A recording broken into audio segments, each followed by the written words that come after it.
Thanks for joining us this Saturday here on Spectrum News 1. I'm Brendan Gurley here with a look at our top stories.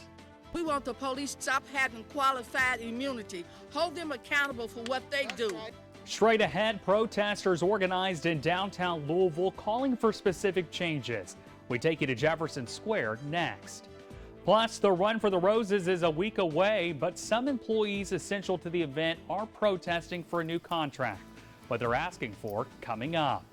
But first, we check in with meteorologist Deidre Tate, who's keeping an eye on some rain that's expected to move in. And Dee, you might have to move your plans indoors. Yeah, you definitely want to have a plan B for today because it's looking pretty likely for us to get a good dose of rain on this Saturday. And there could even be a few thunderstorms for areas south of, let's say, I-64. But stay tuned for more details, and I'll let you know if your entire weekend will be a washout. That's coming up with the weather on the ones starting now.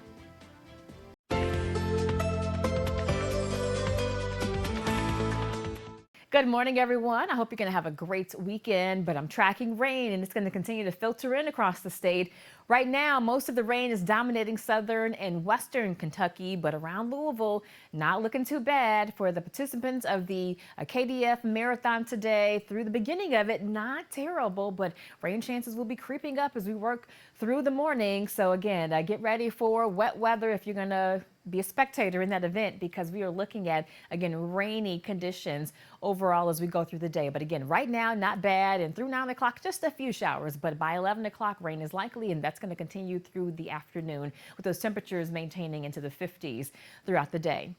So through, let's say, the rest of the day, heading into around at 4 or 5 o'clock time frame, still a decent shot at rain, but we're expecting the evening to be much better. 7 o'clock, a few showers, but not nearly as soggy as we're expecting for the latter part of the morning. So again, improving tonight, and then tonight we are expecting temperatures to stay above freezing, which is also good, even though we'll have a north wind, which would typically usher in that colder air, but we don't have a lot of cold air behind this system, and we'll have clouds in place tonight, which will help our temperatures stay, again, well above freezing. But today it's going to be on the cooler side. Rain-cooled air and cloud cover keeps our temperatures in the 50s, and that's it today. So well below the norm. But again, for tonight, not too bad temperature-wise. We'll bottom out at about 46. Stay tuned. I'll give you more on your forecast coming up. We begin this half hour with protesters once again gathering and marching through downtown Louisville last night, calling for specific policy changes and actions from law enforcement after video of a recent LMPD arrest showed what they said was clearly excessive force. Spectrum News 1's David Guilford has the latest. A group of Louisvillians organized a peaceful protest Friday night, saying they're tired after a frequent protester here at Jefferson Square Park was filmed being punched by officers during an arrest earlier this month. A few dozen people gathered at the park to call out new police chief Erica Shields, Mayor Greg Fisher, and once again call for policy change in policing in their city. So we want the police to stop having qualified immunity. Hold them accountable for what they do.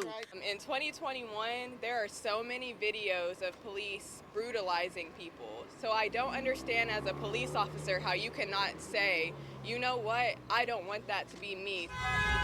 As the sun went down, they marched through Broadway, an always busy street. That's the point, to get visibility. But there were some differences of opinion, with some people held up at intersections. Tamika Palmer, Breonna Taylor's mother, posted about the protest and showed up Friday evening. She was not one of those who spoke, but her daughter's name was invoked repeatedly, as it has been many times over the past year. David Guilford reporting for Spectrum News. Former LMPD officer Brett Hankison appeared in Jefferson County Court on Friday for a pretrial hearing. During Friday's hearing, Judge Ann Bailey Smith set dates of when that trial will begin. She cited that many logistical hurdles would make the initial trial date in August unrealistic. She tentatively set that trial start date for February 1st. Hankison's court appearance comes days after the Chauvin verdict. Christopher Tuwex, the executive director for Game Changers, says that the two court dates are further examples of the push for social justice. It's a roller coaster ride. And to be quite frank with you, there's going to be disappointments. There's going to be highs and lows. There's going to be extreme interest still moving forward and still for that whole cry for equity and equality, and what does that look like long term? Judge Ann Bailey Smith set Hankison's next pretrial hearing for Friday, July 16th at 11 a.m. That date is where they will discuss the juror questionnaire and then the juror examinations. Today is the opening of Derby Week, but a group that helps make it happen is taking to the streets. Derby valets are protesting because they are entering Derby Week without a contract. Starting at 4 p.m., they are protesting at the venue, calling on Churchill Downs Incorporated to agree on fair contracts. The company brought in over $1 billion in revenue last year. Employees say Churchill Downs Incorporated is refusing to agree to a fair contract that gives valets a fair wage and basic workplace protections. The basketball community and family members are mourning the loss of former Kentucky player Terrence Clark, who passed away in a car crash in California. Friday, Wildcat players organized a candlelight vigil for Clark. According to the Los Angeles Police Department, the 19-year-old drove through a red light at a high rate speed and crashed into another car in the intersection. Founder of Stock Risers, a basketball recruiting website, says he owes his career to Clark, saying he was his first interview and lifelong friend in the basketball world. Terrence just lit up every single room he was in. But as far as basketball goes, I mean, just his work ethic and, how he stayed patient with everything and, wanting to achieve his dreams and wanting, do good for his mom and his little brother, stuff like that. He was just so many positive things to say about him. Tributes were posted on social media from many Kentucky alums and coach John Calipari. Clark had just signed with Clutch Sports and was projected to be the NBA draft lottery pick entering into this upcoming season. Kentucky plans on bringing back the work search requirement for unemployment filers. Starting the week of May 9th, filers will have to provide information about who they contacted specifically for possible employment. They'll be required to make at least one contact per week. The requirement was dropped in March last year because of the pandemic. Scarlett Tracy of Frankfort works as a bartender and worries she won't be able to make nearly as much with the current restrictions. With less capacity and just less opportunity, and then wearing masks, that's going to be rough. I had a killer job. I loved my job, and I could probably go back and work there, but it still wouldn't be the same opportunity I had last year. Tracy has also been seeking answers about her unresolved unemployment claim, which dates back to January this year.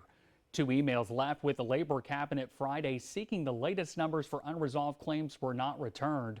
At one point, there were more than 100,000, but the state flagged more than 2/3 of them for potential fraud.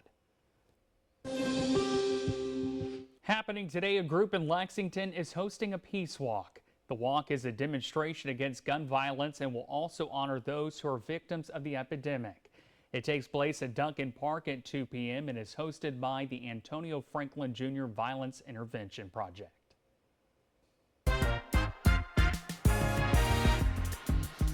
Tonight, the University of Kentucky volleyball team is playing for a national championship. The Cats defeated Washington in the Final Four on Thursday night in Omaha to make the NCAA title game for the first time in school history. The 23-1 UK play the 27-1 Texas Longhorns for the crown. Both teams have played the entire tournament while dropping only one set. Wildcat coach Craig Skinner says his team doesn't appear to be overwhelmed by the moment. We just got off the floor of practice and our team was in pretty status quo mindset and went about their business and pretty focused. I think that obviously, very thrilled and excited to win that match last night. But I don't sense that we've settled and we're okay with where we are. There's still more to do. UK is hosting a free watch party for the national championship at Memorial Coliseum. Doors open at 7:30 tonight for the 8 o'clock start against Texas. There will be no concessions, but fans can bring in outside food and unopened bottles of water. Masks and social distancing will be required.